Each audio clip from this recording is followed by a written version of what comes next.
Well, I mean, I guess I can start. I mean, I'm Tom Bussanich, so I am, as I was saying earlier, I mean, there is a tie to the Office of Insular Affairs. I'm the budget officer for the Office of Insular Affairs. And of course, you know, Ryan, we work together, and Ryan's the grant manager for education. So I can see why people kind of make the connection because, you know, he's here, you know, frequently and in constant contact with the Department of Education just on managing the flow of the compact money.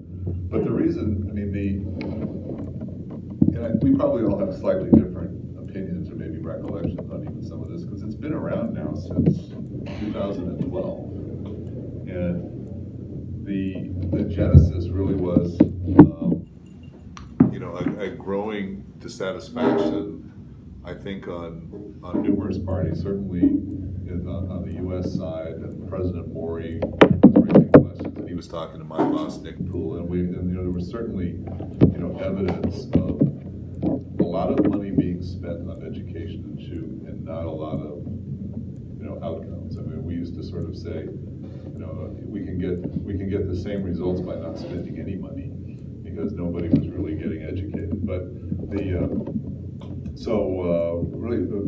President Mori and Nick Poole, you know, decided that it might be timely, you know, to focus some attention on reforming education in Chuuk State. And there were also efforts going on locally at that time too, but the idea was to sort of,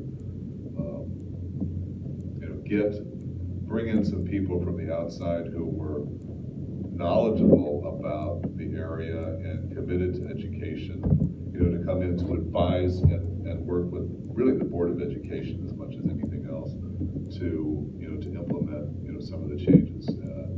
And so when Nick Poole and President Mori, you know, came to this arrangement, we looked around to figure out how to implement this. And so we have a technical assistance arrangement with the Graduate School USA, which is in Honolulu, which provides resources for Kevin, and they could provide sort of a secretariat for this. And then we looked around to get, you know, people who I think who were acknowledged in the region as being expert and knowledgeable about Chuuk or about education. And so that's why we wanted to get Father Hezel on the commission because of his history here and his association with education for many years.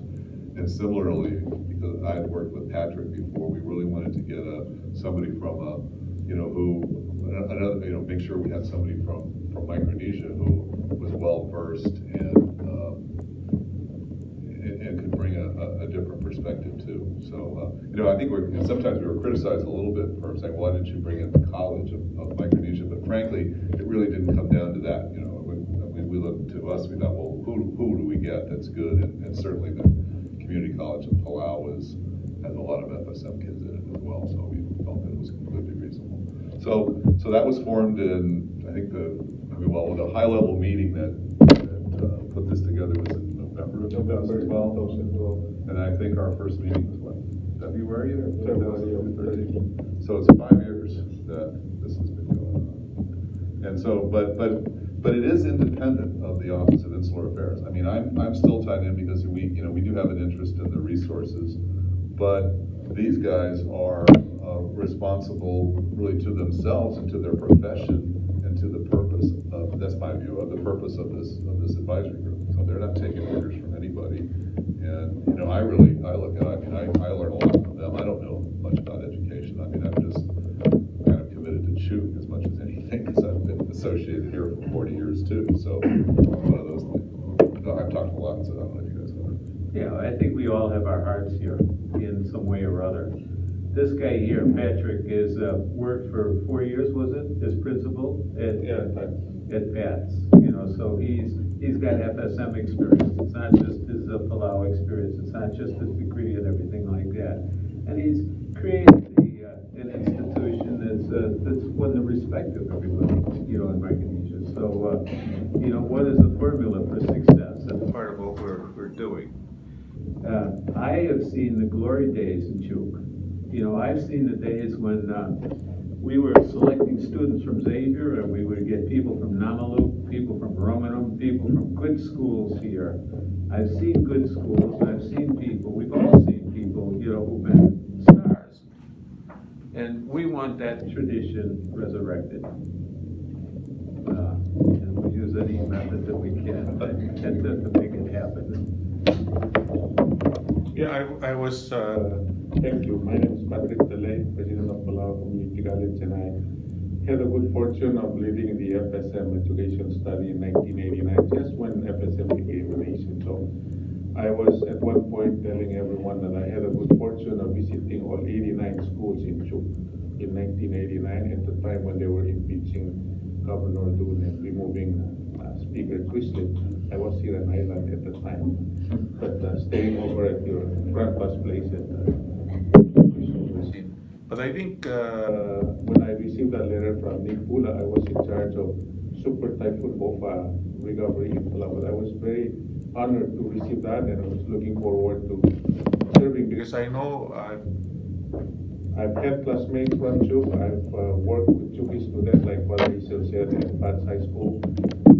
Those Nakayama, the late Ben Amarites, and of course Eric Paul, and many other young men who have grown into very responsible citizens here. So I know that there's a lot of potential. I'm an avid supporter of baseball, and I'm always very fond of the baseball history in Chuuk, and I had a good fortune of meeting Susumu in 1989.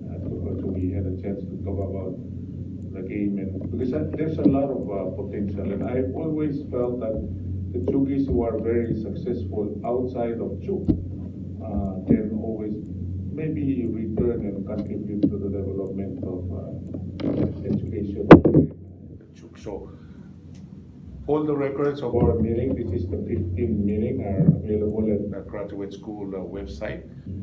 Our minutes and our letters to the leadership, our stakeholders, to the president of FSM, of Director Office of Insular Affairs, and the Governor of Chuuk State. The letters are available, and you can see where we started with 10 high-level commitments back when we met in February 2013. And since then, we've broken those into manageable chunks, and we worked with, like Tom said, we worked as an advisory to the Chuuk State Board of Education, and we've had a good fortune of working with two boards, because as you will find out in those documents, we used to have one board, and something went down south, and to make the long story short, a totally new board was named and appointed and confirmed. So we're working with this new board. The actions and the work of the board has gone to the courts, and it was long drawn out, and I think it has been resolved and made someone popular. So she ended up being a senator of the Chuuk State Senate. I can freely say that because I'm not from here, but I think it's part of those things that happen. And so I think the value of this having an advisory group to help with this the Board of Education, and really holding their, essentially in my case, for lack of a better term, holding their feet to the fire. I was the one from day one insisting that when you make a decision, make sure you document those decisions so that we can always fall back on and say these are the decisions that they made. I'm also very happy to note that they've been doing that, and we need to give credit where the credit is due. So when the decisions are made, they've been making those. And as we solve problems, new ones present themselves, and we need to continually address those. The current one, of course, the current one was some of the schools that did not rise to meet the FSM accreditation standards. Has nothing to do with this group helping to uphold those standards. It was set by the FSM national government, and I think we have been working hand in hand with the Board of Education and them with the Department of Education. As you will find in those one of those high-level commitments was called the Chuuk High School Project, and that's probably where you can kind of put bits and pieces on Paul Havoc and the development of Jason Rayong and relationship between that, and then Jason's development, who was paid for by the special education grant, and And I guess it's a long story, but to make a long story short, then Paul is not here and Jason is in charge. And someone who was advising and working with him left. And you wrote about it, and now you're talking to us, I guess. And I think I'll bring it up to that and maybe go back to Fran and Tom. How is the group funded? The advisory group? How is it funded? Well, Ryan and I just use the, our operating expenses from the Office of Insular Affairs. But as I was saying earlier, the Office of Insular Affairs has a contract with the Graduate School USA, and that provides a lot of technical assistance in a wide variety of subjects. We do a lot. They contract for economic reporting, looking at economic statistics for FSM marshals in Palau. They do a lot of a variety of training in financial management. They've done leadership training, and so they're uniquely positioned to be able to reach out with contracts and travel and assistance to non-governmental people.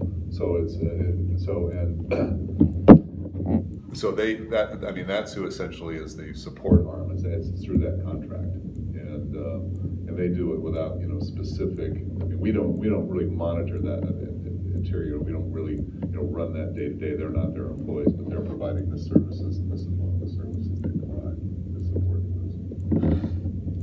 How often does the advisory group visit? Sorry, can I Sorry, bring do you up want Yeah. a little bit?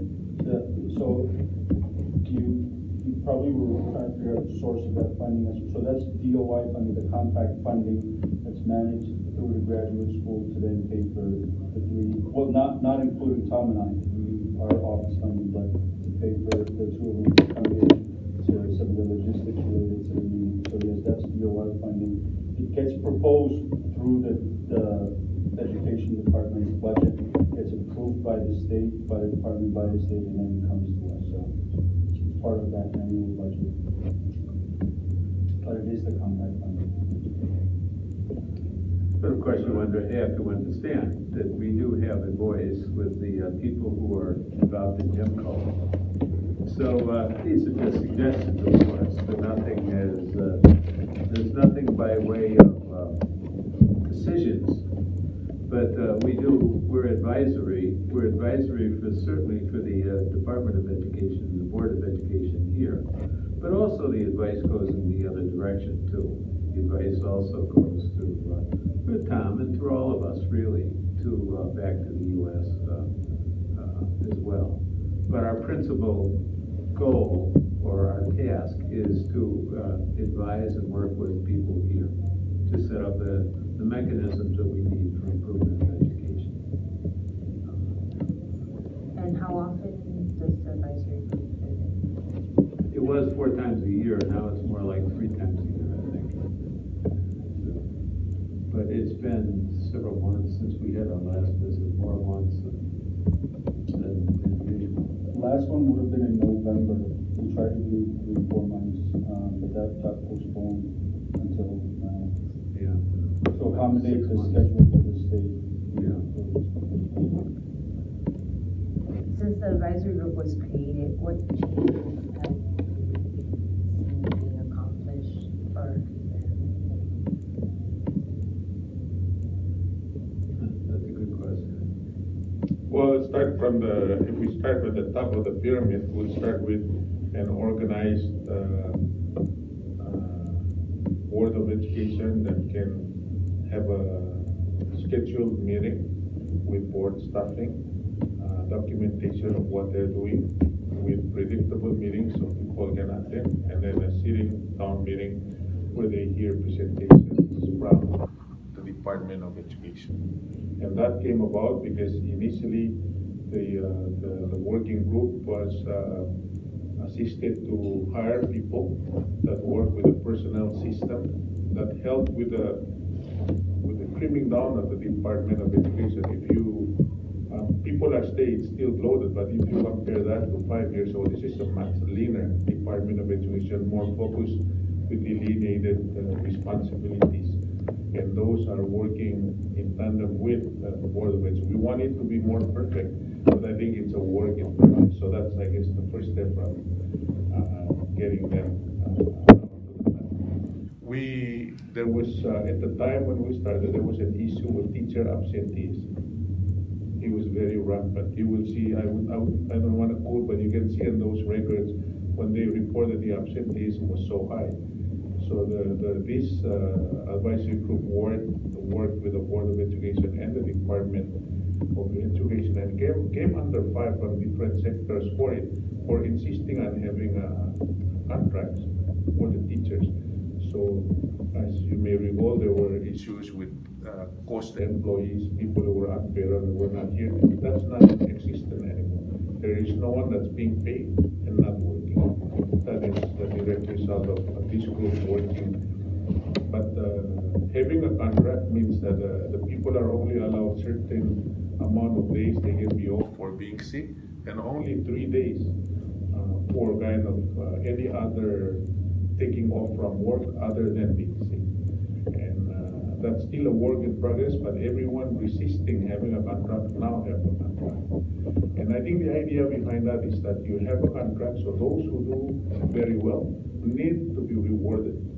And we don't just do a blanket rewarding of everyone else. Oh, let's do this over and that's the result of the work that was done. So the contract is in place, and I have to say that when we come to each meeting, we always have an opportunity to brief the governor in person and brief legislature when we leave the island.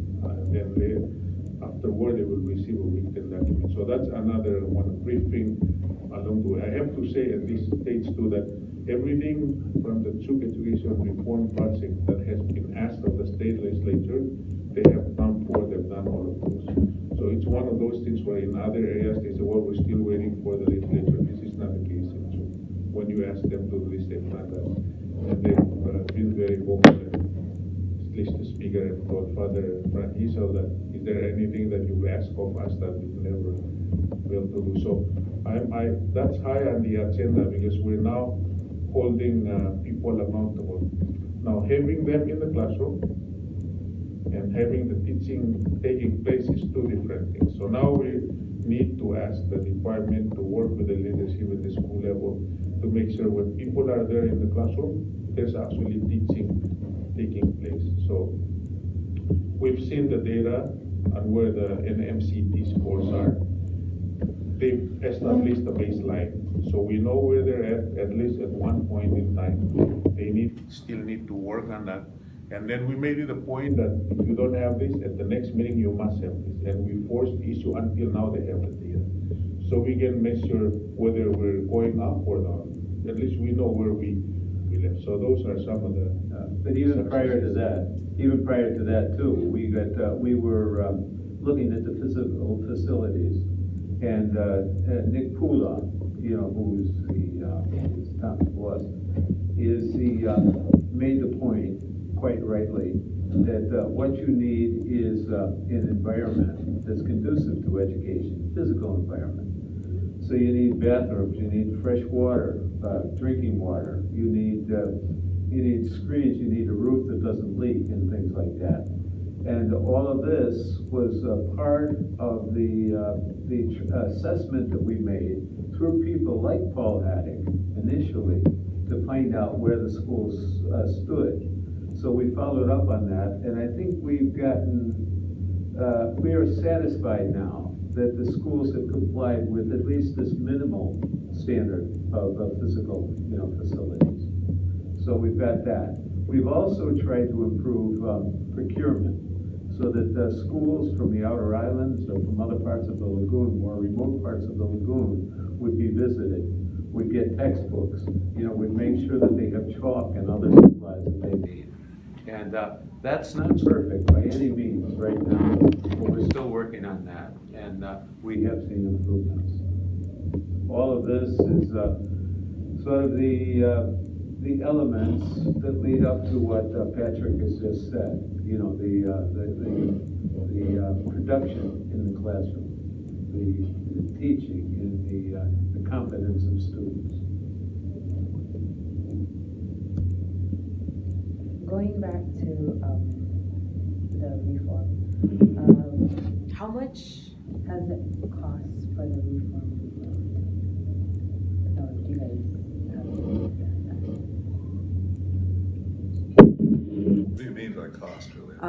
so, or how much is the comeback money spent on reform? Well, this- Yeah, I can get a credit Yeah. that first. So I think there's a misconception that there's additional cost to a lot of the activities that are happening with the advisory group and the whole reform program. There isn't. All of it comes out of what is already given for Chuuk Department of Education, which is all combined something to the tune of $14 million a year. That pays for all salaries, all fuel, pretty much 100% of the education system funding. And out of that whole budget, there is an amount that's then dedicated to make these meetings happen. So the short answer to your question is there isn't additional cost. But to make these meetings happen in terms of, say, flights, logistics, and all of that, like 90,000 per year. At one point, there were consultants in the first few years, but those are no longer. But yeah, just to arrange these meetings and whatnot, it's about 90,000 a year. For the, money spent though, is there a way that, because it's been something that's been asked by, some of our viewers, is there a way that the paperwork or anything can be viewed by the public, or do you have anything? Well, they're all in the budgets. The budget documents, as far as I'm aware, here in the state, those are public documents. Yeah, so, I mean, there are no additional documentation, for instance, between anybody around this group that will show we did all these things, these budget amounts. But every year, as I mentioned, the Chuuk Department of Education develops a budget for the entire system, and then usually as a contractual line item, you'll have something in there that says X amount is for the work that's happening. So, and that's, See, the cost thing should be really reversed. What we're trying to do is to ensure that money is not spent uselessly in education, and there's no deliverance of the product. So what we're talking about is $14 million a year that's allocated for education, and asking ourselves, or asking people here, how can we get more bang for the buck? You know, how can we translate this into better results with students? More people passing the common test, for instance, or people getting higher scores in this testing program that they've run for FSM. So at the end of each of the meetings that you usually have with the Department of Education, I'm sure you have a list of expectations with them. After each review, what happens if these expectations are either not followed or ignored? Is there any way to monitor, or is there, who is responsible for making sure that the DOE follows those expectations?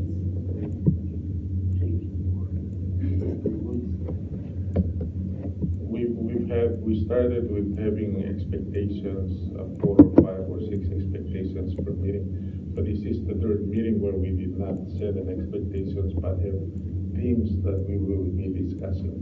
We've been at like a high stakes, and I think that's where we're at this stage. So today, when we received when we have a joint meeting with the board and the Department of Education, we'll be addressing the issues that we raised the last time that we need to address, from ranging from accreditation to contracts with people helping with the schools that did not rise up to the accreditation standards. But in the past, when we've had expectations, we would set out the present day where we go bullet by bullet, and then the board is sitting there, responsible for the department, and the leadership of the board is hearing from the rank and file staff from the, like safety and others reporting. And if they're not, if it's not to the satisfaction of everyone in the room, that will be placed in the next meeting. We want to make sure, and the idea behind that is we resolve it to the point, like for instance, like let's take the contract. Have you implemented the contract? No, not yet. Have you worked on the actual contract itself? And then it took like 3 meetings to finally have the contract rolled in. So people have a contract, but we haven't resolved the issue of a number of signatures on that contract. I mean, if I would personally have my way, it would be like just 2 contracts, so no person will sign it twice. But anyway, that's in place and they're in the contract stages. So I think that's kind of where we were up to about the 12th meeting, where we have expectations and then resolution to those. Right now, it's a much bigger issues on accreditation and whether the people are meeting the standards, and so that's kind of where we're at right now. But really, the back stops with the Board of Education. We're advisory group to that Board of Education. So one of the things that I understand that a lot of people misunderstand is, or maybe you can clear it up for me, finding a misunderstanding as well. Is the advisory group responsible for like making sure if there is something going on with the Board of Education that's not being followed accordingly, like corruption of that sort, is it the advisory group's responsibility to take some sort of action, or is that the state's? We can't take action ourselves on that sort of thing. All we can do is shame people, and we try to do that into implementing what the decisions that have been made, and set in place a system that's going to be able to do this in the future. You know, long after the AG group, the advisory group, ceases to function, and that's what we're doing. But if we found something, that was actually corruption, which we haven't found, I mean, that would be the responsibility of the state, the governor, and the public auditor, and all of that to rectify it. If we can cover it, we'd certainly say something about it. But we're, the board, the advisory group, it really is only responsible, to give its best efforts to help the board achieve things. I think is one way to say it. But I mean, we've had I hesitate to speak about this because it's been a while back, and I'm hazy with the facts right now. But I mean, at one point, the previous board was really kind of acting in bad faith about some of these expectations, and there was significant enough that there was some advice back to the GEMCO that some of the money should be held back because there wasn't any progress being made. Commitments have been made about what actions were going to be taken by the board, but they weren't being followed through. And at that point, it was very it was difficult to see how you could make progress with that board in place. But it was a recommendation to the governor that things be changed. One of the things that I noticed, I actually spoke with Brian about this, is especially for people at Chuuk, if they notice something, like say, misusing funds and stuff like that in regards to just the Department of Education. If someone were to have something that they will need to present to someone to take action on it, would it be advisable for them to contact the advisory group, or would you? It would be advisable, I would say, to contact probably Ryan first, honestly. I mean, if because because we do, this would be an Interior Department thing, it would be completely divorced from the advisory group. This would be a position of we call it grant management issue. So if someone said, we think that money for the Department of Education that's provided through the Compact of Free Association is being misused in some manner. You know, Ryan and I would want to know that, and it wouldn't really be the business of the advisory group at all. So, you know, we have, you know, we would also advise that give us evidence rather than just stories, and that's the thing, you know, so that there's something we can do with it. But the big problem here is not corruption, as we know it. The big problem is a reversal of what should be priorities. So the big priority we see is getting money into the pockets of the teachers, making sure that the teachers are paid. What happens after that is second rank, you know, according to local, you know, very many times in local schools, not in all situations, but in most situations. What we would like to see is a reversal of that. We like to see the quality of education restored, and to do this, we would like to see people, communities, is taking responsibility, sharing responsibility for the improvement of their schools with the Department of Education. We don't think it can happen without both working together. We like to see the salaries, because the income into any village for teacher salaries is notable. I mean, it's a substantial part of the total income in that village and municipality. And but we would like to see that educational performance was put up at the top. You know, was made the most important thing, because that obviously is paves the way for Chuuk in the future. So there's been talk about the advisory group.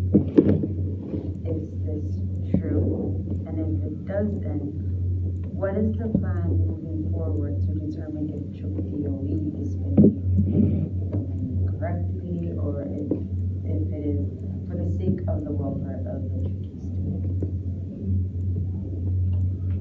You know, sometimes I'm going to answer this in a little different way. The real people that should be demanding accountability from the Board of Education, from the Department of Education, are the parents of the students. You know, the real progress is only going to be achieved and sustained when the communities, the people involved in education, are looking at, are my children learning? Are my kids going to school? Are the schools safe? Are the teachers showing up? Is there some evidence that my child is learning something? And if they're unhappy with that, it's really more their responsibility to, you know, to shake the tree and talk to the legislature, and talk to the governor, and say, hey, you know, we don't, you know, we don't like the way things are going. And you know, and I sometimes I fear a little bit that the communities in Chuuk are a little too modest to do that. I remember going to one of the schools where a prominent political leader, that was basically his village, and the school is falling down there. And I was thinking about my experiences working with Palau, and my feeling was that if a similar village school from the village of the leader of Palau was falling down, that leader himself would be on the roof with a hammer and shingles and fixing that thing up, because the community there would be very angry about what was going on, and that there was, you know, and there's a difference there, and that's the kind of thing that, you know, somehow needs to be engendered, I think, in Chuuk to really get it. So if the advisory group went away, you know, it's still incumbent upon, you know, the people in Chuuk to look at the board, to look at the department, and to say we want results. And you know, so I think that's the more important element. But we understand the cultural reasons that doesn't happen. What was it, Maperupuch, or whatever the word was, a certain kind of exaggerated respect. You know, the Chuukese are good at accepting a situation and saying, you know, and We're hoping that without doing violence to the culture, that we can change a little bit of that when it comes to education. We hope that we can lead people in the communities or people whose children attend the village schools to demand more of the school and the people running it. It is naturally winding down. If you notice from the beginning, it started with 4 meetings, went down to 3, last year went down to 2. And I think that's the kind of recognition that, things are really happening. So even ourselves, we're talking about looking at those high-level commitment, putting together kind of written report with a scorecard on it and said, where did we start and where did we go and where are we right now as we kind of move ourselves? Because I think, as I told the board this morning, I think it's recognition of them, really rising up to the occasion. And they should be the one, the representative of this community that Tom is talking about. And they should be angry when things are not happening as they should, instead of being just, okay, it happened, so let it happen. It shouldn't be like that. There should be some level of anger. And in fact, I was kind of using the analogy of baseball. They're like the baseball manager. They're at the point where the game is on the line and they walk out the dugout and take that ball from the pitcher. Everybody around that field and on the stadium understand why they're taking, because that is greater than whatever will happen next. It's greater than that one.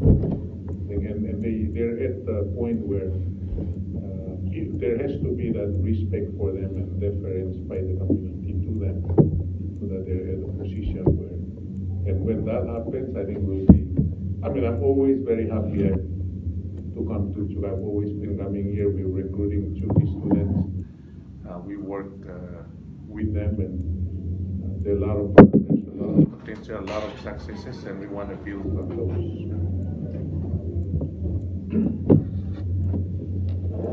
Is there anything that you would like us to notify the people in regards to the advisory group that you feel is misunderstood, or that you feel is needed to be said? Well, I'm actually really happy that you're gonna write a story about this. Just getting a little, straight news and interpretation of what it is and putting it out there, I think is a good thing. Because we haven't done ourselves outreach, we haven't done that. I think that's probably a good thing, so. I don't know, is there any message you have, Bob? You always have one. Yeah, I'd say keep the people out there in the fourth branch, yeah. Keep the people in the fourth branch and the people who watch what they produce, keep them involved in the education thing. That would be a huge contribution. The more pressure that's put on people to deliver, the better. And this is the means to that end. So I agree with Tom. I'm very happy that